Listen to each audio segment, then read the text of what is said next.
Okay, fantastic. And we're live with Chris Jenkins from Lame Horse Guitars. Hey, Chris, good to talk to you again. Good to see you, Terrence. Always good to see you. Likewise. And well, let's get straight into things. How things been with the COVID and everything else going on? Well, lucky I didn't catch COVID, which is fortunate, at my age probably. But here in Texas, it's winding down. I think they sort of keep moving the marker. Originally, they're talking about 65% for herd immunity, and we've reached that here. So now they're moving it out to 80.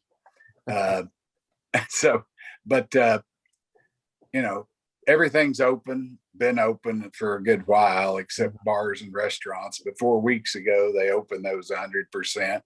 Today, I attended the Texas Rangers Toronto Blue Jays baseball game, which I think, I could probably say is probably the largest gathering of people in what used to be the free world. 40,000 people came together in that stadium today. So that'll be a good test. We'll see here in a couple of weeks what happens. But, vaccinations either work or they don't, I think they do. So hopefully they do. But we've had work to stay busy through COVID, and I'm thankful for that. And I'm sorry, very, very sorry for the people that have, they've lost their businesses during COVID due to shutdowns and things like that. Been people who have lost relatives to disease, and it's just been a real terrible thing. And I hope we're seeing the light and we don't ever go back to something like this. Well, great. And I guess how have the building supplies been going for you during COVID? Any shortages of wood or bridge pins, anything like that? No, we've been fortunate. We pretty much had lots of everything when we started, and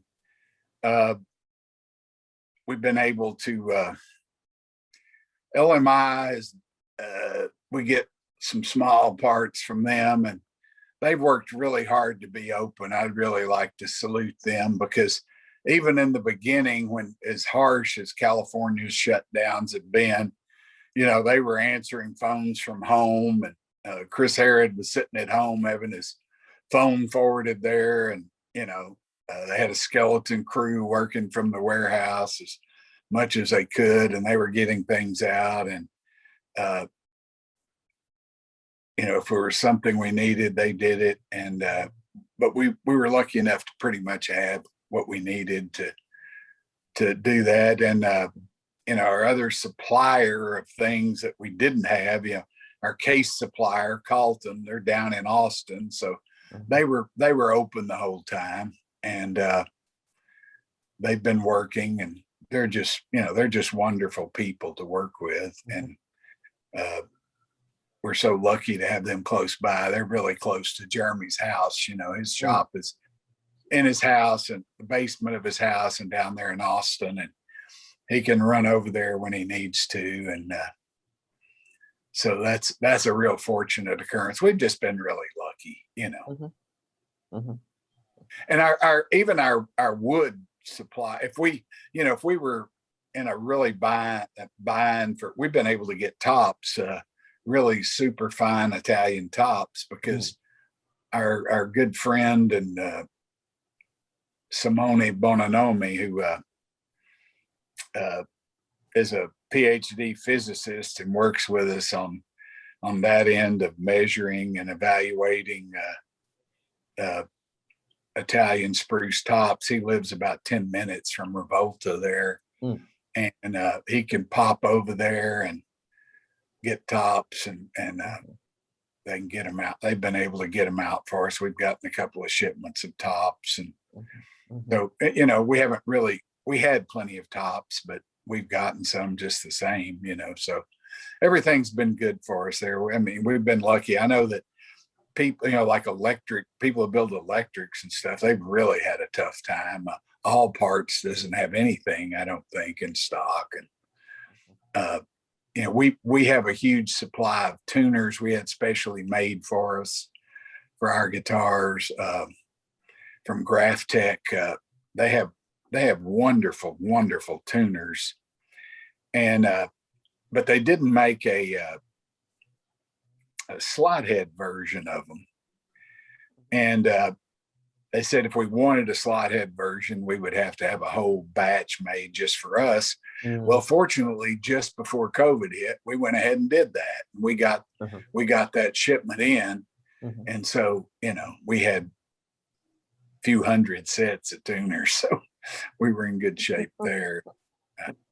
We make everything else except bridge pins, and probably we use so we were in good shape. Great. And you mentioned about Italian spruce from Revolta using a testing technique to identify, I presume, the good tops as well as the bad tops, and picking the good ones. Could you talk us a little bit through that? Yeah, I'm fortunate to have some really intelligent and good friends here in the States, a couple of builders named Richard Jeween and Michael Bashkin. And we've sort of made a tradition of meeting up every summer for the last few years in Michael's workshop in Fort Collins. Richard lives up in Wyoming.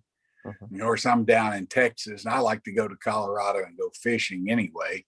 So New Mexico and Colorado. So we meet central location there in Fort Collins, and we spend a few days fine tuning our top selection methods. Our goal was just to come up with a quick algorithm that we could use to go through and select, go through a lot of tops fairly quickly, spend no more than a minute or two on a top, but know a lot about it, and decide yes or no, is this a top that we would use on one of our guitars? And we've been able to do that by measuring the density and the Young's modulus and the long grain resonant frequency of the top.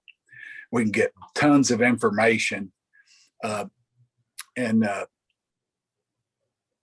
Simone, like I said, he's a PhD physicist, so he's added to this work, and we've used work of Trevor Gore added in there, and so we're able to do that. And Simone can go over to Revolta, and they just have pallets and pallets and pallets, tens of thousands of tops, and of course they divide them by cosmetics like every other supplier. That's the method they use to sort their tops. So we just start with what they consider their best tops, the most beautiful ones. And first, we just check it for looks. We want the prettiest ones, and then we want them, of course, to be perfectly quarter sawn. And once we sort through and pick out the ones that are most close to perfect there, we measure their density, and we measure that long grain stiffness, and then we get the longitudinal resonant frequency of the board, and from all this information we can come up with our algorithm will give us a yes or no. We know the density of the board, which is very important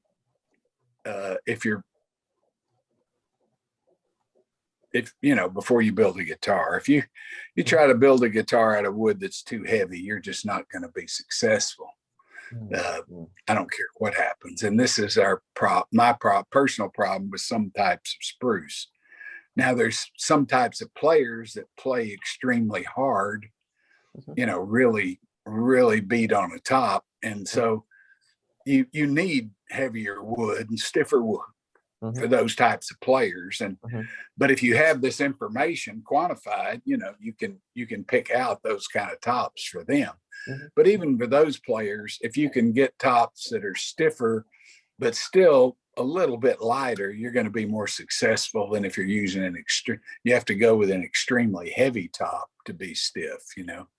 And then there's another factor called the sound radiation coefficient that has been worked out by physicists studying this problem or this phenomenon of trying to pick the best soundboards. And it's related in Gore's books. And Simone added this to our mix. And sound radiation coefficient gives you an idea of the potential loudness of a guitar, which most people tend to think is a measure of how good a guitar is. I mean, if we hear two guitars played the same way, two acoustic guitars, and one is much louder than the other, we tend to think it's a better guitar. Now, whether that it is or not, I don't know, but that's just the way of the world, And but there is a second component to the sound radiation coefficient, and that is its ability to respond to harmonic stimuli. That's also a factor of it. And that, like a plucked string. So, and I say these are potentials because anybody can screw them up. Just because you buy a board that has a great sound radiation coefficient, that doesn't guarantee you a great guitar. You still have to have some skills in putting it together. You can mess it up, but to start off with a board that has that has the density and the stiffness that suit the type of guitar you're going to build, and a really good sound radiation coefficient, regardless of what type of guitar you're going to build, then you're way ahead of the game. And certain species on average lend themselves to higher sound radiation coefficients. And Engelmann, for example, has the highest average sound radiation coefficient of all the species of spruces. Now, that doesn't mean every Engelmann top is going to be better than any other spruce top you would get. That's not the case at all, because every spruce top is an individual, and there's really crappy Engelmann tops, and there's Italian tops and German tops and Swiss tops and Sitka tops and red spruce tops and cedar tops and redwood tops that are all better than a crappy piece of Engelmann. Every top has to be judged individually, but if you're going to generalize, if you just have a little bit of money to spend, there's some generalizations you can make about species of top wood that maybe you should take into consideration before you plunk your money down, And what would those generalizations be?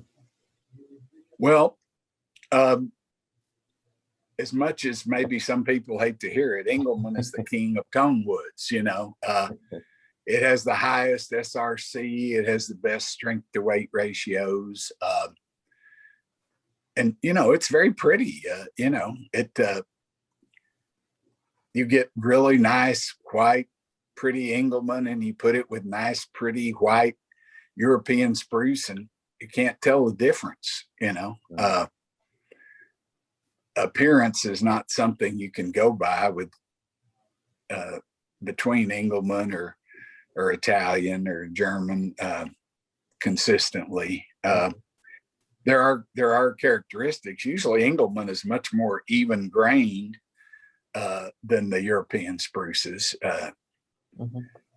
They tend to be more uneven grain, have more uneven growth lines, and than Engelmann. Engelmann's, prettier if you get a real pretty piece. But so the other things we'll generalize about it, the other wood that has a really high SRC on average, like Engelmann, is cedar. Mm-hmm. But we all know that, cedar is, it won't hold up to, you wouldn't make a bluegrass guitar out of cedar. It just wouldn't hold up to it, Mm-hmm. So even though it would be loud, and it would have great, probably a good way. I like to think of SRC as responsiveness. Mm-hmm. If you sum up volume and ability to respond to harmonic stimuli, just think of that as responsiveness. So mm-hmm. cedar guitars are very responsive, good cedar Mm-hmm. tops, but they don't hold up to rough playing. They're for finger style type subtle playing. And then you go down the line, and Sitka and European spruces are about the same as far as their responsiveness. And then red spruce below those, and because it's just heavy. It's just really heavy. I don't know if it's always been that way. I'm just going by the pieces that today I can get my hands on and weigh and evaluate. Maybe those pieces that Martin was using back in the 30s weren't that way. Mm-hmm. I don't know. But the stuff that we get today is really, really heavy. And I can't build a guitar out of it. I say that. I mean, every once in a while I'll come across a piece I could. Mm-hmm. Or I could build a bluegrass guitar for somebody out of it, but I couldn't build a fingerstyle guitar for somebody out of it, Mm-hmm. Mm-hmm. And then dead ass last is redwood on the average, Now there's pieces of redwood that are great, and they'll rank up there with anybody. But if you're going to average it out, it's because it's just too heavy compared to its stiffness, Mm-hmm. and the worst of it is the mineralized redwood, the sinker stuff and all, because those minerals make it even heavier, Do you think it's too much of a or oversimplification to simply talk about weight and density? No. I think if you were just going to pick one characteristic, you were just going to go by appearance, pick up a piece of wood, and you're going to grab it 22, you're going to approximate 22% of the way down the side and tap it and say, does this sound musical? Mm-hmm. And I'm going to look for, silking and things like that. Mm-hmm. And all I've got is a scale and a tape measure. Mm-hmm. And the calculator on my phone to pick wood, mm-hmm. and my eyes and my hands. Density would be the number one thing to go by. Okay. And if you read Trevor Gore's book and all that, weight tops everything. Mm-hmm. It is the most important factor. Mm-hmm. I mean, I think that's because we've all handled tops that look singularly unpromising, right? Right. Slightly off the quarter, floppy, denser than what you or I would say was reasonable in a top, right? But sometimes they still make great guitars, and I don't know why. Well, I'll tell you why. And because it was me who did it, it's definitely not my skill. I can tell you that. Well, I can tell you why they make a good guitar. It's because, there's factors that as humans, we're not good at measuring yet. Uh-huh. One of them is what we call the Q, or the damping factor. Mm-hmm. Mm-hmm. And that wood may have had a really low Q, so it was probably a really responsive piece of wood. Mm-hmm. And wood can be too stiff. Tops can be too stiff. Mhm. Our algorithm eliminates tops that are too stiff. Mhm. They've got to be responsive, you know? Mhm. So when it's off quarter, what happens? It's not as stiff. Mhm. That's what happens with run out. It's not as stiff. But we've all seen guitars that had a lot of run out. Mhm. You know, you looked at the top and you could tell, you know, the two sides were grossly different colors, the way they refracted the light, Mhm. but they sounded great. Mhm. And you say, well, this crap about, you know, guitars can't have run out. There's something wrong there. And that's true, because that guitar sounds great. But just with the run out, that guitar just happened to fall in the right stiffness range. You know, it was probably if it hadn't had run out, it would have been too stiff to make a good guitar. Mhm. So, you know, there's a lot of and what do we go by more than anything else? Is it pretty? You know, well, unfortunately, that has nothing to do with it. Pretty much. Mhm. I can't tell you how many podcasts I've listened to, and I've seen guys say, you know, look at this. Look how even and tight these grain lines are. You know, this has 50 grain lines per inch. This is a good piece of wood. This other one only has 30. This is not a good piece of wood. Mhm. That's the biggest blast of crap I've ever heard. You know, it has nothing to do with anything. Number of grain lines or even how straight they are. It's pretty and people don't want it if they're going to buy a guitar from you. So that's a good reason not to use it. But it has nothing to do with the sound. Mhm. I just glued up a top this afternoon, and I'm not going to tell you where it's going or who it's for, but it is a wonderful top. SRC is over 14. Well, I'll give you, you know, sound radiation coefficient. You know, your average, really, really good Sitka, European, everything. It's a piece of Italian. 12 is a really good piece. Mhm. 14 is just an incredible piece. Mhm. So it passes the algorithm. It's the right stiffness. It's the right weight. It's a very light piece. Mhm. And it's got a sound radiation coefficient over 14. This is going to be a killer, but it's got discoloration all over it. Nobody would want to buy this guitar made out of this top, looking at it right now. Mhm. But you know what? We're going to paint this top black, Mhm. and it's going to be beautiful, Mhm. Mhm. and it's going to sound fantastic. Mhm. And that's the reason I bought this top when I saw the numbers on it, because I got a great deal on it because they didn't think they could sell it, but it was a killer top. Mhm. And it has, I don't know what's in it, some mold or something, you know, it has some black coloration in it. And it's going to be a wonderful guitar. And I thought, boy, people just, we have our black tops get snapped up instantly, you know, so this is going to be a great guitar. Awesome. So this is a candidate for a black top. Great. Awesome. And well, Chris, I think we're just past the 20-minute mark. We gotta. I better let you get back to work. And but we'll catch up real soon. Especially, I think you've probably got some guitars to show us real soon. And so I guess with that, we'll bid you farewell, and we'll catch up soon. Well, thank you, Terrence. We've probably given, I hope we've given people a lot to think about on tone woods. Yeah, absolutely. Thanks, Chris. Bye-bye. Thanks. Bye-bye.